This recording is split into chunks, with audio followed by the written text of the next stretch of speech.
ദൈവനാമത്തിന് മഹത്വം ഉണ്ടാകട്ടെ. എല്ലാവർക്കും ക്രിസ്തുയേശുവിന്റെ സ്നേഹവന്ദനം. പഴയകാല ഉടമ്പടി, ദൈവവും മനുഷ്യനുമായിട്ടുള്ള പഴയകാലത്തിലുള്ള ഉടമ്പടിയെ നമ്മൾ വ്യക്തമായിട്ട് കഴിഞ്ഞ വീഡിയോയിലൂടെ കണ്ടു. പുതിയ നിയമ ഉടമ്പടി, നമ്മളിപ്പോ പുതിയ കാലഘട്ടത്തിന്റെ പുതിയ നിയമത്തിന്റെ ഉടമ്പടിയിലാണ് നമ്മൾ ഇന്ന് ജീവിച്ചുകൊണ്ടിരിക്കുന്നത്. അപ്പൊ ആ ഒരു ഉടമ്പടിയിൽ പഴയ നിയമ കാലഘട്ടത്തിനേക്കാൾ ഒരുപാട് വിശേഷതയുള്ള, ദൈവം അത്രത്തോളം ഒരു മനുഷ്യനിലേക്ക് എത്രത്തോളം ഇറങ്ങി വരാമോ അത്രയും ഇറങ്ങി വന്നുകൊണ്ട് ഒരു വളരെ സാധാരണമായ രീതിയിലേക്ക് ഇറങ്ങി വന്നുകൊണ്ട് നമുക്ക് ഒരു പുതിയ നിയമ ഉടമ്പടി സ്ഥാപിച്ചു തന്നു. ഇന്ന് എന്നെ കേട്ടുകൊണ്ടിരിക്കുന്ന നിങ്ങൾ ഈ ഒരു പുതിയ നിയമം, പഴയ നിയമ ഉടമ്പടി നിങ്ങൾ കേട്ടില്ലെങ്കിലും അതിനെ കുറിച്ച് പഠിച്ചില്ലെങ്കിലും ഒന്നും വലിയ കാര്യമില്ല. കാരണം പഴയ നിയമ കാലഘട്ടത്തിൽ തന്നിരുന്ന പഴയ നിയമത്തിലുള്ള ഉടമ്പടികളെല്ലാം കൂടെ ഒരു ക്യാപ്സൂള് പരുവമാക്കി പുതിയ നിയമ കാലഘട്ടത്തിലേക്ക് തന്നിട്ടുണ്ട്. ഈ ഒരു പുതിയ നിയമ കാലഘട്ടത്തിലുള്ള ഉടമ്പടിയാണ് നമ്മുടെ ജീവിതത്തിൽ നമ്മൾ പാലിക്കേണ്ടുന്നതും മുന്നോട്ട് നമ്മൾ വഹിച്ചു കൊണ്ടുപോകേണ്ടുന്നതും. നിത്യതയിലേക്ക് നമ്മൾ പ്രവേശിച്ചു കഴിഞ്ഞാൽ നമുക്ക് ദൈവത്തോട് ചേരുവാൻ, ഇനിയുള്ള വരുവാനുള്ള ലോകത്തിൽ ദൈവത്തോട് ചേർന്ന് വസിപ്പാനുള്ള ഉടമ്പടി എന്ന് പറയുന്നത് പുതിയ നിയമ കാലഘട്ടത്തിലെ ഉടമ്പടിയെ പ്രമാണിക്കുമ്പോഴാണ്. അപ്പൊ ദൈവവും മനുഷ്യനുമായിട്ടുള്ള ഒരു കരാർ, ആ കരാറിനെ, ആ ഉടമ്പടിയെ പാലിച്ചെങ്കിൽ മാത്രമേ നമ്മൾ കൃത്യമായി ദൈവം നമുക്ക് വെച്ചേക്കുന്ന പദ്ധതികളിലേക്ക് നമുക്ക് പ്രവേശിക്കാൻ വേണ്ടിയിട്ട് സാധിക്കും. ഒരു ഓട്ടക്കളത്തിൽ ഓടുന്ന ഒരു വ്യക്തി ആ ട്രാക്കിൽ ഓടി 1ാം സ്ഥാനത്ത് എത്തിയെങ്കിൽ മാത്രമേ അവൻ ആ സ്റ്റേജിൽ കയറി നിന്ന് അവന് വെച്ചേക്കുന്ന മൊമെന്റോ അല്ലെങ്കിൽ ട്രോഫി വാങ്ങാൻ വേണ്ടിയിട്ട് സാധിക്കും. എന്നതുപോലെ നമ്മുടെ ഒരു ഓട്ടക്കളം എന്ന് പറയുന്ന ഈ ഒരു ഭൂമിയിലുള്ള ജീവിതത്തിന്റെ ഓട്ടക്കളത്തിൽ ഓടുമ്പോൾ, ആ ഓട്ടക്കളത്തിൽ ഓടി നമ്മൾ ബിരുദം പ്രാപിക്കാൻ വേണ്ടിയിട്ട്, ഓട്ടക്കളത്തിൽ ഓടി നമ്മൾ വിജയിക്കാൻ വേണ്ടിയിട്ട്, ആ വിജയിക്കുന്ന പാതയിൽ വിജയിക്കാൻ വേണ്ടിയിട്ട് മുന്നോട്ട് പോകുന്ന പാതയിൽ ദൈവം നമുക്ക് പാലിക്കേണ്ടുന്ന കുറച്ച് കാര്യങ്ങൾ തന്നിട്ടുണ്ട്, അല്ലെങ്കിൽ ദൈവം ഒരു പ്രമാണം തന്നിട്ടുണ്ട്, ഒരു ഉടമ്പടി തന്നിട്ടുണ്ട്. അതാണ് പുതിയ നിയമ ഉടമ്പടി എന്ന് പറയുന്നത്.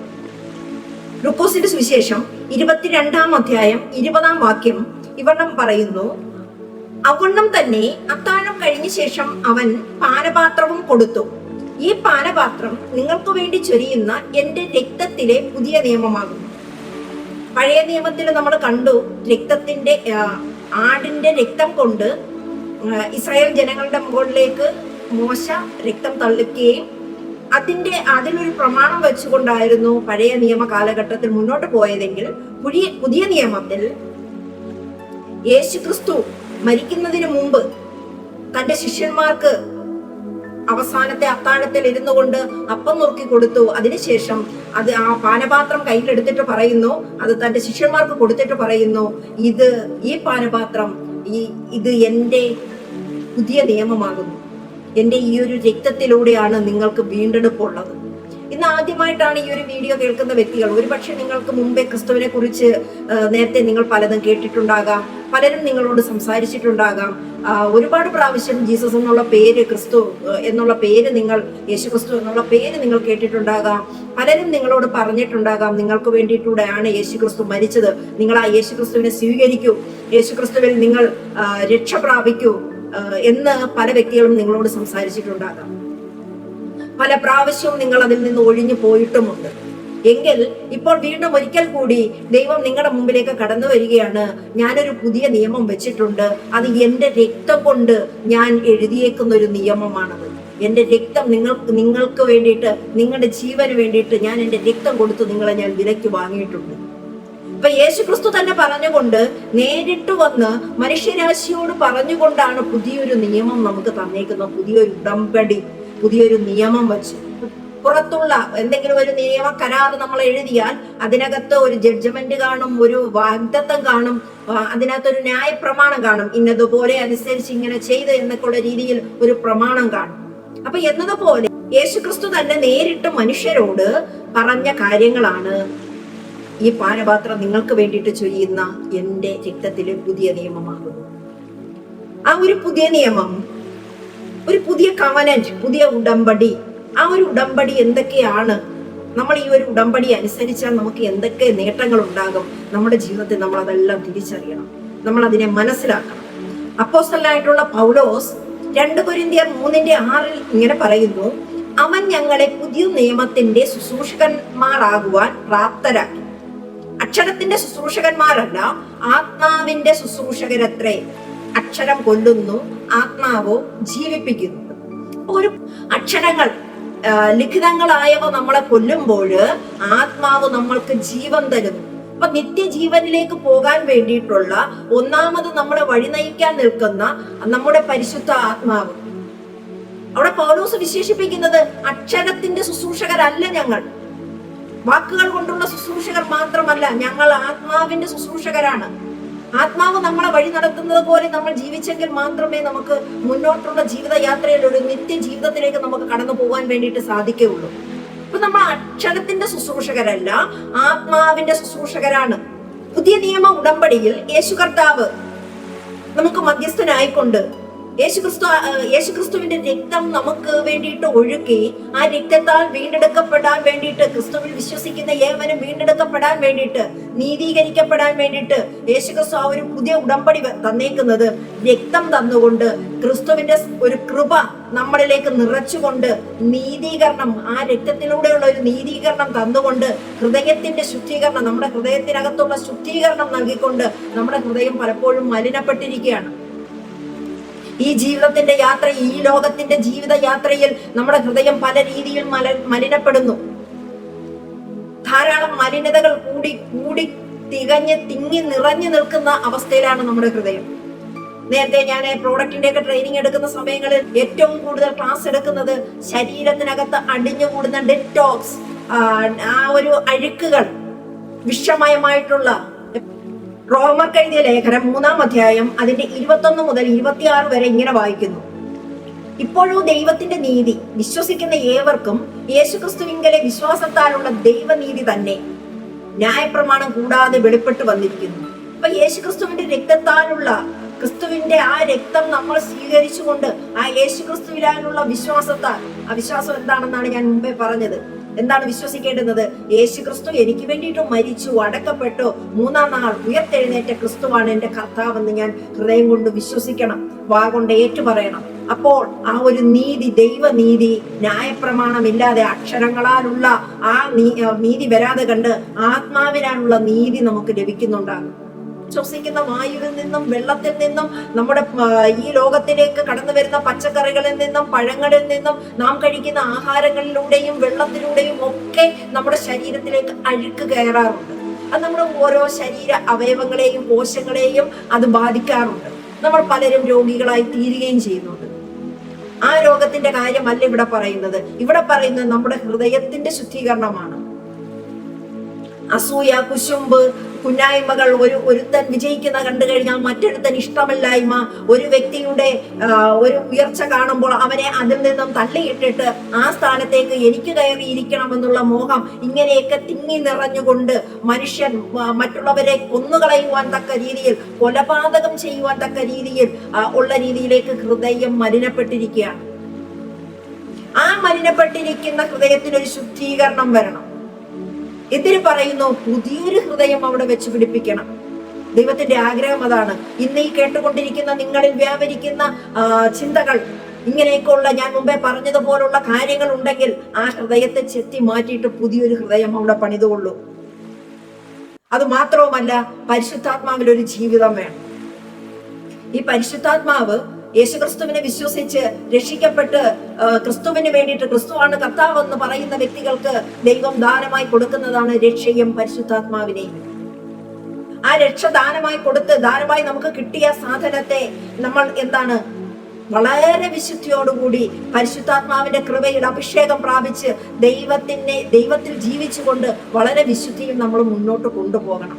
രക്ഷ ദൈവം നമുക്ക് ദാനമായി തന്നു. ക്രിസ്തുവിനെ നമ്മൾ രക്ഷിതാവായി ഏറ്റെടുക്കുമ്പോൾ, യേശു ക്രിസ്തു എനിക്ക് വേണ്ടിയിട്ട് മരിച്ച് അടക്കപ്പെട്ട് 3-ാം നാൾ ഉയർത്തെഴുന്നേറ്റു, ആ അടിയും ആ രക്തം ഒഴുക്കിയതൊക്കെ എനിക്ക് വേണ്ടിയിട്ടാണ് എന്ന് ഞാൻ ഹൃദയം കൊണ്ട് വിശ്വസിക്കുകയും ഞാൻ അത് ഏറ്റുപറയുകയും ചെയ്യുമ്പോൾ ഞാൻ രക്ഷിക്കപ്പെടും. ഇന്ന് എന്നെ കേട്ടുകൊണ്ടിരിക്കുന്ന നിങ്ങൾക്കും ആ രക്ഷ ഏറ്റെടുക്കാനുള്ളൊരു സമയമുണ്ട്. മുന്നോട്ടുണ്ടെന്നല്ല, ഇപ്പോഴാണ് ആ സമയം. ഇപ്പോൾ നിങ്ങൾ അതിനെ ഏറ്റെടുക്കുക. ഏകദേശം 2000 വർഷങ്ങൾക്ക് മുമ്പ് എനിക്ക് വേണ്ടിയിട്ട് മരിച്ചൊരു കർത്താവുണ്ട്. ആ കർത്താവ് ഞാനുമായിട്ടൊരു ഉടമ്പടി ഉണ്ട്. ഇനിയും പല സ്വപ്നത്തോടെയും ഇരിക്കുന്നുണ്ടാകും. ആ ആഗ്രഹങ്ങളും സ്വപ്നങ്ങളും നിനക്ക് യാതൊരു ചാൻസും ഇല്ല ഈ ലോകത്തിൽ നേടിയെടുക്കണമെന്നുള്ളത്. എവിടെ നിന്ന് എങ്ങനെ കിട്ടും അതെന്ന് ചിന്തിക്കുന്നുണ്ടാകാം. പക്ഷേ നാം ഒരു കാര്യം വിശ്വസിക്കുക, ക്രിസ്തുവിലേക്ക് വരുമ്പോൾ നമ്മുടെ നിത്യജീവനെ നമുക്ക് അവകാശമായി ലഭിക്കുകയും അതോടൊപ്പം തന്നെ നമുക്ക് ഈ ഭൂമിയിലുള്ളതും ക്രിസ്തുവിന്റെ മഹത്വത്തിനായി ദൈവം നമുക്കത് ചെയ്തു തരും. അപ്പൊ പുതിയൊരു ഹൃദയം നമ്മളിവിടെ വെച്ചു പിടിപ്പിച്ചു, അല്ലെങ്കിൽ പുതിയൊരു ഹൃദയം, നമ്മുടെ ഹൃദയത്തിനകത്തുള്ള അഴുക്കുകളൊക്കെ നമ്മൾ ശുദ്ധീകരിച്ച് നമ്മൾ പുതിയൊരു ഹൃദയം നമ്മുടെ ഉള്ളിലേക്ക് വെച്ചു. അപ്പൊ ഒരു നീതീകരണം ദൈവത്തിൽ നിന്ന് കിട്ടി, ദൈവത്തിൽ നിന്നൊരു കൃപ കിട്ടി, ദൈവത്തിന്റെ രക്ഷ കിട്ടി. ഈ രക്ഷയും കൃപയും നീതിയും പുതിയ ഹൃദയം എല്ലാം കിട്ടിക്കഴിഞ്ഞു കഴിഞ്ഞാൽ നമ്മൾ അവിടെ ചെയ്യേണ്ടുന്നത് ദിനം പ്രതി നമ്മൾ പരിശുദ്ധാത്മാവിനെ അനുസരിച്ച് നടക്കുക. തെറ്റുകളിലേക്കും പോരായ്മകളിലേക്കും നമ്മൾ പോകാതിരിക്കുക.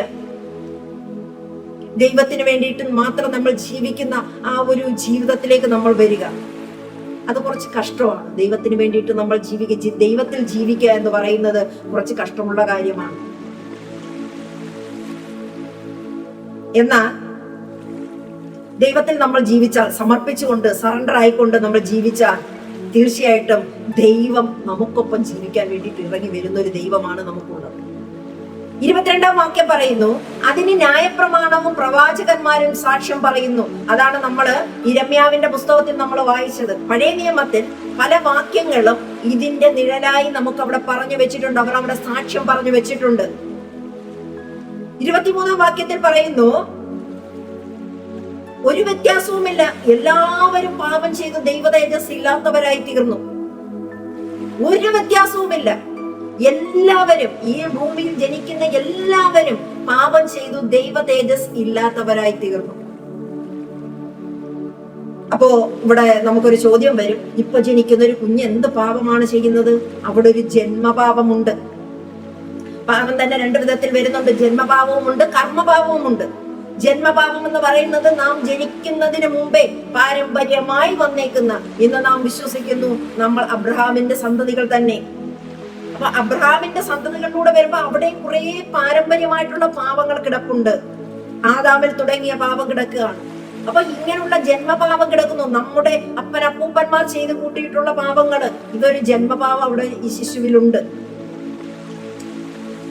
പിന്നീട് ജനിച്ച് മുന്നോട്ട് വളർന്നു വരുമ്പോൾ ചെയ്യുന്നതാണ് കർമ്മപാപം. ചില മനുഷ്യർ പറയുന്നത് കേട്ടിട്ടുണ്ട്, എനിക്കൊരു പാപവുമില്ല, ഞാൻ എന്തോ പാപമോ ചെയ്യുന്നത്, ഞാൻ ആരെങ്കിലും കൊല്ലാൻ പോകുന്നു, ഞാൻ ആരെങ്കിലും മോഷ്ടിക്കുന്നുണ്ടോ? ഇത് മാത്രമല്ല പാപം എന്ന് പറയുന്നത്.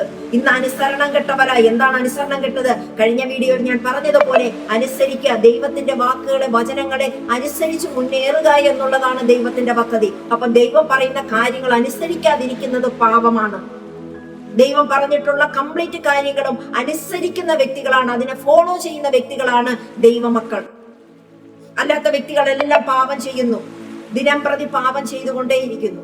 എന്നാൽ അങ്ങനെ പാപം ചെയ്ത് ദൈവ തേജസ് നഷ്ടമായ, ഉൽപ്പത്തി പുസ്തകത്തിൽ നമ്മൾ കാണുന്നുണ്ട്, ഈ പഴം തിന്നുന്ന നാളിൽ നിങ്ങൾ മരിക്കും.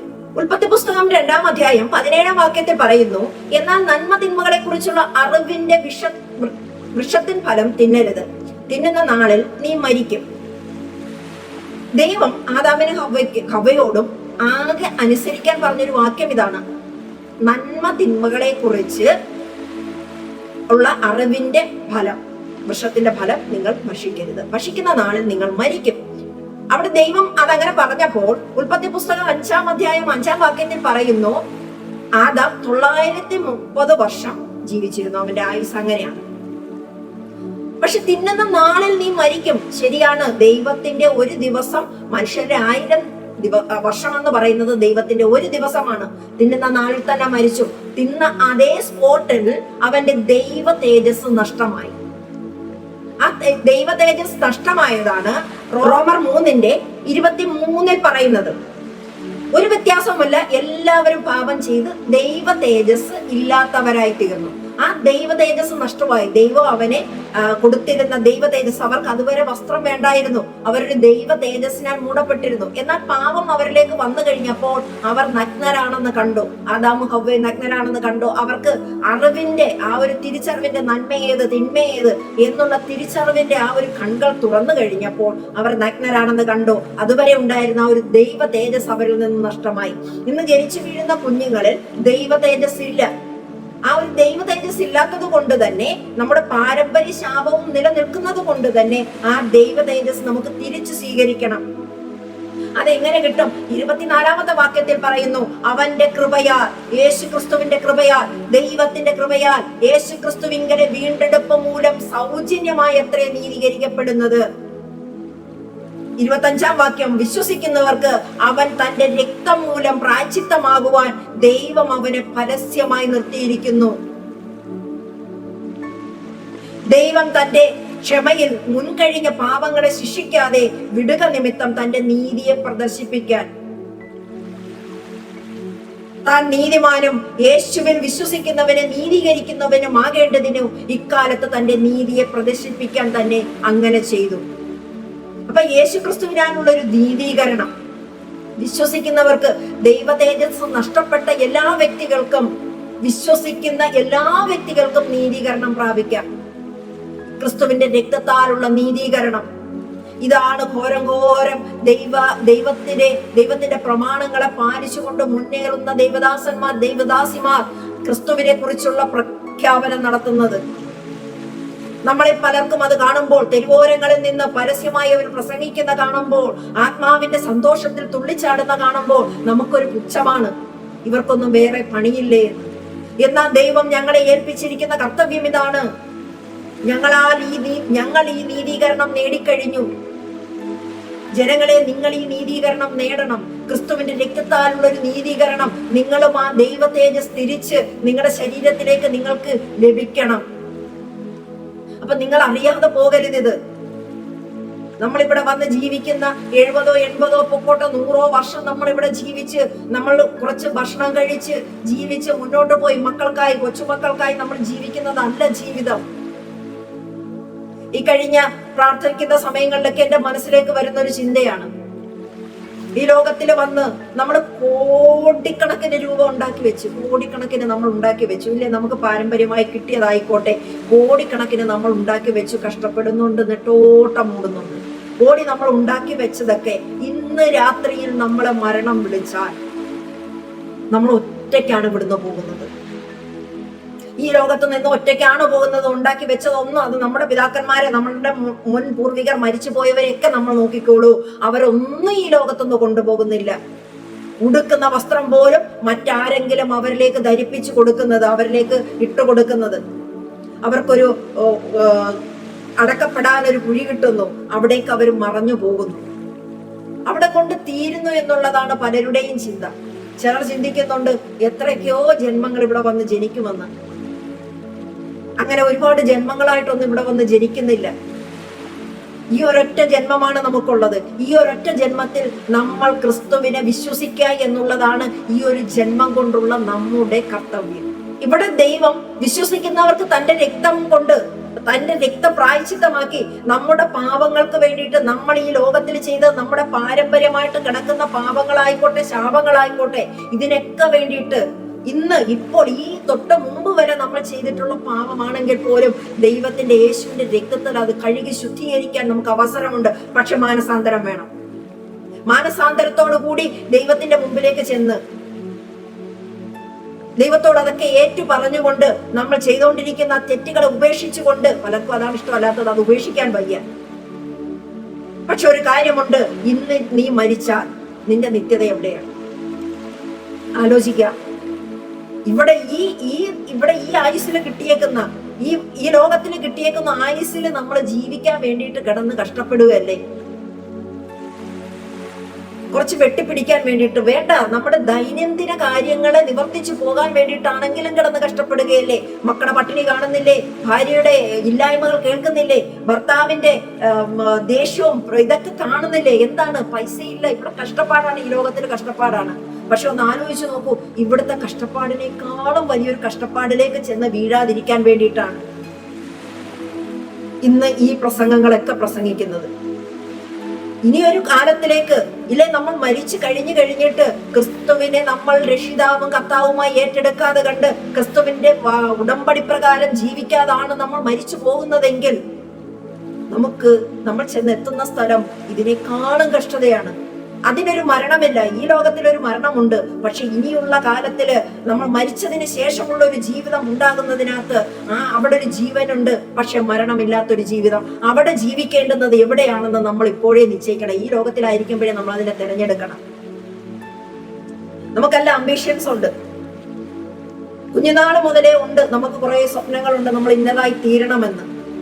ആ സ്വപ്നത്തിന് വേണ്ടിയിട്ട് നമ്മൾ പരിശ്രമിക്കുന്നുണ്ട്. കുറെ സ്വപ്നങ്ങളെ നമ്മൾ കുഴിച്ചു മൂടിയും വെച്ചിട്ടുണ്ട്. എന്നാൽ നമ്മൾ പരിശ്രമിക്കേണ്ടുന്നത് ഈ ലോകത്തിലെ സ്വപ്നങ്ങൾ അത് നേടിക്കോ, കുഴപ്പമില്ല. പക്ഷേ അവിടെ ഒരു ആത്യന്തികമായിട്ടുള്ള ഒരു സ്വപ്നമുണ്ട്. വരും കാല ലോകത്തിലേക്കുള്ള ഒരു ജീവിതം, ദൈവത്തോട് കൂടെ ചേർന്നുള്ള ഒരു ജീവിതം. അതിനു വേണ്ടിയിട്ട് നമ്മൾ ഇപ്പോഴേ പ്രവർത്തിക്കണം. ഇവിടെ പ്രവർത്തിച്ചെങ്കിലേ പറ്റത്തുള്ളൂ. മരിച്ചതിന് ശേഷം ആരെങ്കിലും നമുക്ക് വേണ്ടിയിട്ട് പ്രാർത്ഥിച്ചത് കൊണ്ട് നമുക്ക് അതിന് കാര്യമില്ല. അത് ഏറ്റെടുക്കേണ്ടുന്നത് നമ്മൾ ഇവിടെ ഈ ലോകത്തിൽ, നമ്മുടെ ഈ ശരീരത്തിൽ നമ്മൾ ജീവനോടെ ഇരിക്കുമ്പോഴാണ്. അപ്പൊ ദൈവം അവനെ പരസ്യമായി നമ്മുടെ മുമ്പിൽ ഇപ്പോഴും നിർത്തിയേക്കാണ്. ക്രൂശിക്കപ്പെട്ട അവന്റെ രൂപം,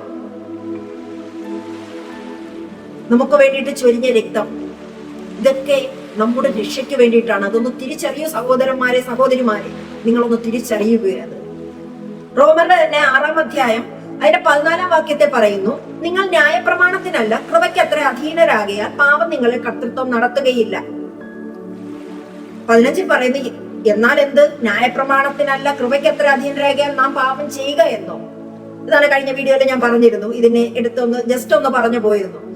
നമ്മൾക്ക് പാപം ചെയ്യാതിരിക്കാൻ നമ്മളിലേക്ക് ദൈവത്തിന്റെ കൃപയാൽ നമ്മൾ പാപം ചെയ്യാതിരിക്കുക. നമ്മൾ നീതീകരിക്കപ്പെടുന്നത് ന്യായപ്രമാണം കൊണ്ടല്ല, അക്ഷരങ്ങളാലല്ല, ആത്മാവിനാലത്രേ, ക്രിസ്തുവിന്റെ രക്തത്താലത്രേ. അപ്പൊ പാപം ചെയ്യണമെന്നല്ല അവിടെ പറയുന്നത്. നമ്മൾ ചെയ്തു പോയ പാപങ്ങൾ, ആ പാപങ്ങളിൽ നിന്നൊക്കെ നമ്മൾ മാറി വരിക, പുതുക്കപ്പെട്ടു വരിക. മുമ്പേ പറഞ്ഞതുപോലെ ആ രക്തത്തെ സ്വീകരിച്ച് കൃപ നിറഞ്ഞവരായി, നീതീകരണം പ്രാപിച്ചവരായി, ശുദ്ധീകരണം പ്രാപിച്ചവരായി, പരിശുദ്ധാത്മാവിൽ ജീവിക്കുന്നവരായി നമ്മൾ മാറുക. അതാണ് വേണ്ടുന്നത്. അപ്പൊ നമ്മൾ പാപം ചെയ്യാൻ വേണ്ടിയിട്ട് മുന്നോട്ട് ജീവിച്ചു പോവുക എന്നുള്ളതല്ല, പാപത്തെ വെറുത്തുകൊണ്ട്, പാപത്തെ മാറ്റി നിർത്തിക്കൊണ്ട് ചെയ്യേണ്ടുന്ന കാര്യങ്ങളെ നീതിയോടുകൂടി നമ്മൾ ചെയ്ത് മുന്നോട്ട് പോവുക എന്നുള്ളതിലാണ്. റോമർ 8-ന്റെ 1 മുതൽ 4 വരെയുള്ള വാക്യങ്ങളിൽ ഇങ്ങനെ പറയുന്നു, അതുകൊണ്ട് ഇപ്പോൾ യേശുക്രിസ്തുവിലുള്ളവർക്ക് ഒരു ശിക്ഷാവിധിയുമില്ല. ഒരു വലിയൊരു വചനമാണത്, അല്ലെ? ഇപ്പോൾ യേശുക്രിസ്തുവിലുള്ളവർക്ക് ഒരു ശിക്ഷാവിധിയും ഇല്ല. അപ്പോൾ ഇപ്പോൾ നമ്മൾ യേശുക്രിസ്തുവിൽ ഉണ്ടോ എന്നുള്ള കാര്യം നമ്മളൊന്ന് ചിന്തിച്ചു നോക്കണം. രക്ഷദാനമായി ദൈവം തന്നു, പക്ഷെ ആ രക്ഷദാനമായി തരികയും നമ്മൾ നീതീകരണം പ്രാപിക്കുകയും ചെയ്തിട്ട് വീണ്ടും നമ്മൾ വഴിതെറ്റി പോകുന്നവരാണോ? വഴിതെറ്റി പോയിട്ടുണ്ടോ? നമ്മൾ തന്നെ ചിന്തിച്ചു നോക്കിയാൽ മതി. ഏതെങ്കിലും കാര്യത്താൽ വഴിതെറ്റി നമ്മൾ പോയിട്ടുണ്ടോ? നമ്മൾ ഇപ്പോഴും ജീവിച്ചിരിക്കുന്നത് ക്രിസ്തുവിലാണോ?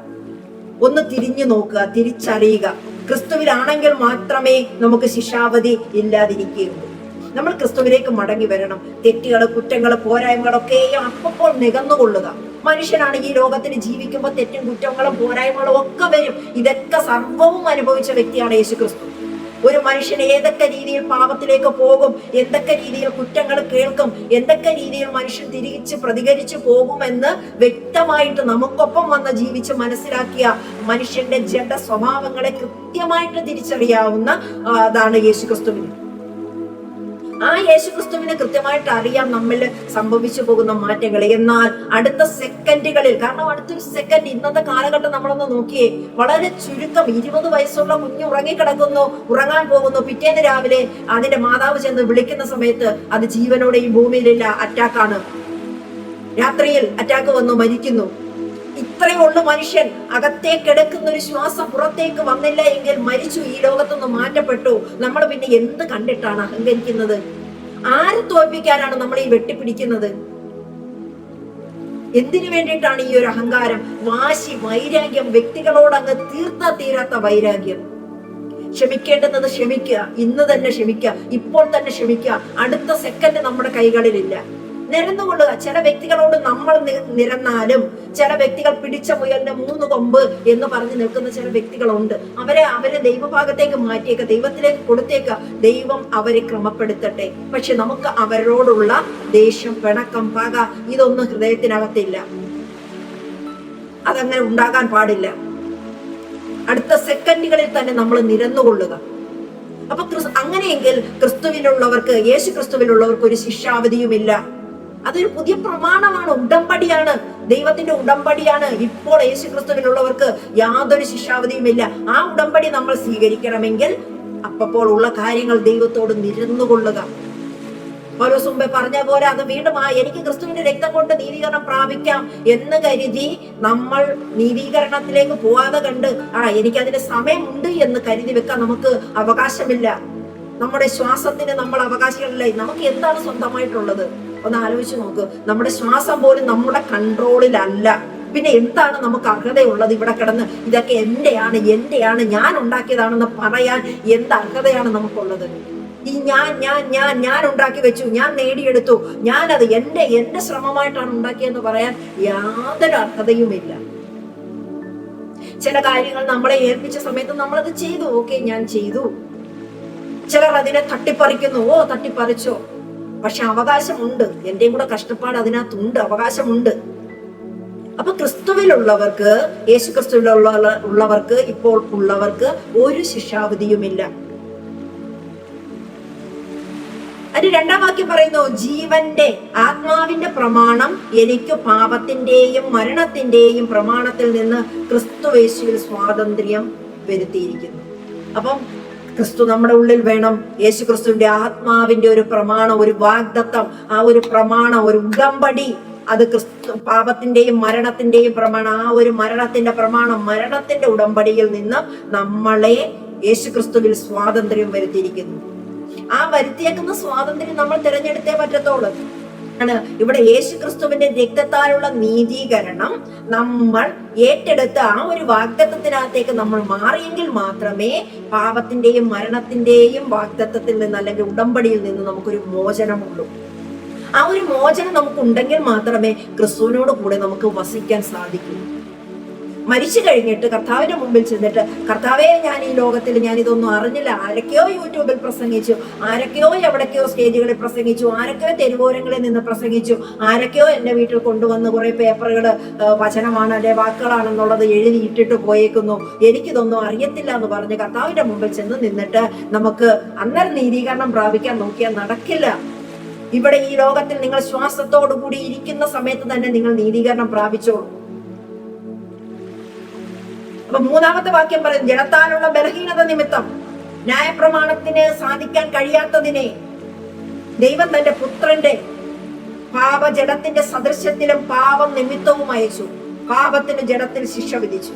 അപ്പൊ നമ്മളൊക്കെ എന്തുമാത്രം ശിക്ഷയിൽ അനുഭവിച്ച് നമ്മുടെ പാപം ചെയ്തു കൂട്ടുന്നത് നമ്മുടെ ജഡത്തിൽ നമുക്ക് വഹിച്ചു കഴിഞ്ഞാൽ നമ്മളെ കൊണ്ട് ഈ ലോകത്തിലും പരലോകത്തിലും മുന്നോട്ട് പോകാൻ പറ്റാത്ത തരത്തിൽ നമുക്ക് പാപം നമ്മളെ അത്രത്തോളം കീഴ്പ്പെടുത്തേണ്ടുന്നത് ഈ കോടാനുകോടി ജനങ്ങൾക്ക് വേണ്ടിയിട്ട്, ഇനി ജനിക്കാനിരിക്കുന്ന കുട്ടികൾക്ക് വേണ്ടിയിട്ട്, ആ ഒരു ആത്മാവിന് വേണ്ടിയിട്ട് വരെ യേശു ക്രിസ്തു സ്വാതന്ത്ര്യം വരുത്തി കഴിഞ്ഞു. പക്ഷെ അത് ഏറ്റെടുക്കണം. അപ്പൊ ദൈവം തന്നെ നമുക്ക് വേണ്ടിയിട്ട് ഒരു ത്യാഗം ചെയ്തു. മനുഷ്യനായിട്ട് വന്ന് ഇവിടെ ഈ ലോകത്തിൽ വന്ന് ജനിച്ച് ഇവിടെ ജീവിച്ച് ഈ മനുഷ്യർക്കൊപ്പം ജീവിച്ച് മനുഷ്യരുടെ എല്ലാ കഷ്ടതകളും തന്റെ ശരീരത്തിൽ വഹിച്ചറിഞ്ഞ്, വേദനകൾ അറിഞ്ഞ്, ദുഃഖങ്ങൾ അറിഞ്ഞ് നമുക്ക് വേണ്ടിയിട്ട് രക്തമൊഴുക്കി ഈ ലോകത്തിൽ ജീവിച്ചത് എനിക്കും നിനക്കും വേണ്ടിയിട്ടാണ് കുഞ്ഞെ, തിരിച്ചറിഞ്ഞുള്ളൂ. പിശാച് നമുക്ക് വേണ്ടിയിട്ട് വെച്ചിരുന്ന ശിക്ഷകൾ യേശു ക്രിസ്തു നമുക്ക് വേണ്ടിയിട്ട് സഹിച്ച് ഇവിടെ അവനെ ജയിച്ചു. പിശാചിനെ ജയിച്ചിട്ട് അവന്റെ തലയെ തല്ലിക്കെടുത്ത് നമ്മുടെ മുമ്പിൽ ഇട്ട് തന്നേക്കുക.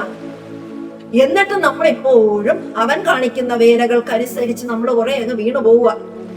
അവൻ ഉപായത്താലാണ് നമ്മുടെ ആദ്യ മാതാവിനെയും അവനെയും തെറ്റിച്ചത്. അവന്റെ ഉപായം, അതേ ഉപായം ഇന്നും നമ്മളിൽ എടുക്കുന്നു. ഉപായത്താൽ നമ്മളെയും ചതിക്കാൻ നോക്കുന്നു. അപ്പൊ ആ ഒരു രീതിയിലേക്ക് വീണു പോകാതെ ആ പാപജടത്തിൽ നിന്നുള്ളതിനെ നമ്മൾക്ക് സ്വാതന്ത്ര്യം വരണമെങ്കിൽ ക്രിസ്തുവിൽ ഇപ്പോൾ ക്രിസ്തുവേശുവിലുള്ളവർക്ക് ഒരു ശിക്ഷാവിധിയും വരില്ല. അപ്പൊ ഇപ്പോൾ എന്ന് പറയുമ്പോൾ തുടർച്ചയായി നമ്മൾ ക്രിസ്തുവേശുവിൽ തന്നെ ആയിരിക്കണം. അങ്ങനെയുള്ളവർക്ക് ശിക്ഷാവിധി വരില്ല എന്നാണ് വചനം നമ്മളെ പഠിപ്പിച്ചുകൊണ്ടിരിക്കുന്നത്. 4-ാമത്തെ വാക്യം, ജഡത്തെയല്ല ആത്മാവിനെ അത്ര അനുസരിച്ച് നടക്കുന്ന നമ്മിൽ ന്യായപ്രമാണത്തിന്റെ നീതി നിവർത്തിയാകേണ്ടുന്നതിനു തന്നെ. അപ്പൊ നമ്മൾ അനുസരിച്ച് നടക്കേണ്ടുന്നത് നമ്മുടെ ഈ ജഡിക ശരീരത്തെ അല്ല. ഞാൻ നടന്നിരുന്നു സമ്മതിക്കുന്നതിന് യാതൊരു ബുദ്ധിമുട്ടുമില്ല. നമ്മളെല്ലാവരും നമ്മുടെ ജഡത്തിന്റെ സ്വഭാവത്തിനനുസരിച്ച് ജീവിച്ച വ്യക്തികളാണ്. അതല്ല എന്ന് പറയുന്നവൻ കള്ളനാണ്. നമ്മളെല്ലാം നമ്മുടെ ജഡത്തിനനുസരിച്ച്, ജഡത്തിന്റെ ഇഷ്ടത്തിനനുസരിച്ച്, ജഡത്തിന് വേണ്ടിയിട്ട് ജീവിച്ച വ്യക്തികളാണ്. എന്നാൽ ഈ സമയം മുതൽ നമ്മളൊന്ന് ചിന്തിക്കും, നമ്മൾ ഇനി ജഡത്തെ അനുസരിച്ചല്ല ആത്മാവിനെ അനുസരിച്ച് ജീവിക്കണം എന്നുള്ളൊരു തീരുമാനം നമ്മളിൽ ഒന്ന് വന്നു നോക്കിക്കേ. ആത്മാവിനനുസരിച്ച് നമ്മൾ ജീവിക്കാൻ തുടങ്ങുമ്പോൾ ദൈവം നമ്മളുമായിട്ട് പങ്കുവെക്കുന്ന കാര്യങ്ങളെ നമുക്ക് വ്യക്തമായിട്ട് തിരിച്ചറിയാൻ തുടങ്ങും. വ്യക്തമായിട്ട് ദൈവം നമ്മളോട് സംസാരിക്കുന്നത് നമുക്ക് തിരിച്ചറിയാൻ തുടങ്ങുകയും ദൈവത്തിന്റെ ഇഷ്ടത്തിനനുസരിച്ച് നമുക്ക് ജീവിക്കാനും സാധിക്കും. വാഗ്ദത്തത്തിന്റെ നിയമങ്ങൾക്ക് അന്യരായിരുന്നു. കാരണം ന്യായപ്രമാണം അന്ന് പാലിച്ചെടുക്കാൻ വേണ്ടിയിട്ട് മനുഷ്യരെ കൊണ്ട് സാധിച്ചില്ല. ന്യായപ്രമാണം കൊണ്ട് നിവർത്തിക്കാൻ വേണ്ടിയിട്ട്, ന്യായപ്രമാണത്തിനനുസരിച്ച് നടക്കാൻ വേണ്ടിയിട്ട് വ്യക്തികൾക്ക് കഴിഞ്ഞിരുന്നില്ല. 13-ാം വാക്യം പറയുന്നു, മുമ്പേ ദൂരസ്ഥരായിരുന്ന നിങ്ങൾ ഇപ്പോൾ ക്രിസ്തുവേശുവിൽ ക്രിസ്തുവിന്റെ രക്തത്താൽ സമീപസ്ഥരായിരുന്നു. അപ്പൊ അന്ന് ആ ഒരു കാലഘട്ടത്തില്, അല്ലെങ്കിൽ ക്രിസ്തുവിന് മുമ്പ്, ആ ഒരു യെരുശലേം ദേവാലയത്തിനകത്തേക്ക് പ്രവേശിക്കാൻ ജാതികൾക്ക് ഒട്ടും അവകാശമില്ലായിരുന്നു. അവിടെ ഓരോ സ്ഥലവും പുറത്തെ പ്രകാരം, അകത്തെ പ്രകാരം വിശുദ്ധ സ്ഥലം. ഇങ്ങനെ ഈ വിശുദ്ധ സ്ഥലത്തേക്ക് പുരോഹിതന്മാർക്ക് അവിടെ ആക്കിയിരിക്കുന്ന വ്യക്തികൾക്കല്ലാതെ മറ്റാർക്കും കടന്നു ചെല്ലുവാനുള്ള അവകാശമില്ലായിരുന്നു. എന്നാൽ ഇവിടെ അങ്ങനെ ദൂരസ്ഥരായിരുന്ന നമ്മളെ ക്രിസ്തുവിന്റെ രക്തത്താൽ സമീപസ്ഥരായി തീർന്നു. അവിടെ ഞാൻ മുമ്പേ സൂചിപ്പിച്ചതുപോലെ ക്രിസ്തുവിന്റെ ആത്മാവ്, പരിശുദ്ധാത്മാവ് നമ്മളിൽ നിറഞ്ഞു വരുമ്പോൾ മാത്രമേ നമുക്ക് ആ വിശുദ്ധ സ്ഥലത്തേക്ക് കയറി ചെല്ലാൻ സാധിക്കൂ. ദൈവം അത് തന്നിട്ടുണ്ട്. പക്ഷെ അത് അങ്ങോട്ട് കയറണമെങ്കിൽ നമ്മളിൽ ആത്മാവ് അത്രത്തോളം നിറഞ്ഞു വരിക, നമുക്ക് അത്രത്തോളം മാനസാന്തരം ഉണ്ടാകുമ്പോൾ, മാനസാന്തരം ഉണ്ടായി വരുമ്പോൾ, പാപങ്ങളിൽ നിന്നുള്ള മോചനം മാറി വരുമ്പോൾ, മോചിച്ച് നമ്മൾ വരുമ്പോൾ നമ്മളിലേക്ക് ക്രിസ്തുവിന്റെ ആത്മാവ് തികഞ്ഞു വരും. അപ്പൊ നമ്മൾ ക്രിസ്തുവിന്റെ രക്തത്താലാണ് ആ വിശുദ്ധ സ്ഥലത്തേക്ക് അല്ലെ ദൈവത്തിന്റെ അടുത്തേക്ക് നമ്മൾ സമീപസ്ഥരായി തീർന്നത്. പുതിയ നിയമ ഉടമ്പടി, ദൈവവുമായിട്ടുള്ള നമ്മുടെ ഉടമ്പടി നമ്മൾ കണ്ടു. അപ്പോൾ യേശു ക്രിസ്തുവിന്റെ രക്തത്താലുള്ള നീതീകരണം പ്രാപിച്ചുകൊണ്ട് കൃപയിലേക്കുള്ളൊരു മാറൽ, കൃപയിൽ നിറഞ്ഞുകൊണ്ടുള്ള ഒരു ജീവിതം. പഴയത് നമ്മൾ കഴിഞ്ഞുപോയി. പഴയ നിയമ കാലഘട്ടത്തിന്റെ കാര്യങ്ങളിൽ നമുക്ക് അടിയും ശിക്ഷയും ഒക്കെ ആയിരുന്നു എങ്കിൽ പുതിയ നിയമത്തിലേക്ക് വന്നപ്പോൾ മകനെന്നുള്ളൊരു അത്രയും വലിയൊരു രീതിയിൽ ക്രിസ്തുവിനൊപ്പം, ക്രിസ്തുവിനോട് കൂടെ നമ്മൾ നിൽപ്പാനുള്ളൊരു അവകാശമാണ് ദൈവം നൽകിയിരിക്കുന്നത്. അപ്പാ പിതാവേ എന്ന് വിളിക്കാനുള്ള പുത്രത്വത്തിന്റെ ആത്മാവിനെ തന്നുകൊണ്ട്, പരിശുദ്ധാത്മാവിനെ നമുക്കും തന്നുകൊണ്ട് നിൽക്കുന്ന ഒരു പിതാവാണ് നമുക്കുള്ളത്. അങ്ങനെയെങ്കിൽ നമുക്ക് കൃത്യമായിട്ട് പുതിയ നിയമ ഉടമ്പടിയെ നമുക്ക് പാലിച്ചുകൊണ്ട് ഓരോ ദിവസവും ദിനം പ്രതി നമ്മൾ പുതുക്കപ്പെടുന്നവരായി വന്നുകൊണ്ട് നല്ല രീതിയിൽ മുന്നോട്ട് പോകാൻ വേണ്ടിയിട്ട് നിങ്ങളെ എല്ലാവരെയും സർവേശ്വരൻ അനുഗ്രഹിക്കട്ടെ എന്ന് പ്രാർത്ഥിക്കുന്നു, ആശീർവദിക്കുന്നു. ദൈവം നമ്മളെ ധാരാളമായി അനുഗ്രഹിക്കട്ടെ.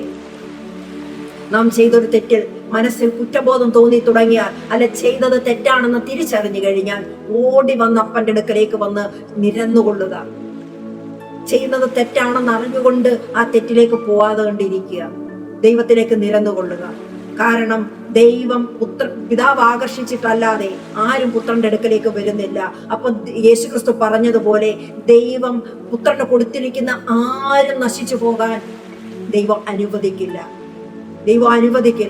അതിനൊക്കെ ഉള്ള വചനങ്ങൾ ധാരാളമുണ്ട്. അപ്പൊ നിങ്ങളെ എല്ലാവരെയും സർവേശ്വരൻ അനുഗ്രഹിക്കട്ടെ. പാപത്തിന്റെ ചെളിക്കുണ്ടിൽ കിടക്കുകയാണെങ്കിൽ ഇപ്പോൾ തന്നെ ദൈവത്തിലേക്ക് തിരിഞ്ഞു വരൂ. ദൈവമക്കളെ, നിങ്ങൾ ദൈവത്തിന് വേണ്ടിയിട്ട് നിൽക്കുന്നവരായി, ദൈവരാജ്യത്തിലേക്ക് പ്രവേശിക്കുന്നവരായി ഇരിപ്പാൻ എല്ലാവരെയും സർവേശ്വരൻ അനുഗ്രഹിക്കട്ടെ എന്ന് പറയുന്നു. സഹോദരിമാരെ, മറ്റുള്ളവർക്ക് ഈ ഒരു വീഡിയോ അയച്ചു കൊടുക്കൂ. നിങ്ങൾ കാണൂ. ധാരാളമായി എല്ലാവരെയും സർവേശ്വരൻ അനുഗ്രഹിക്കട്ടെ.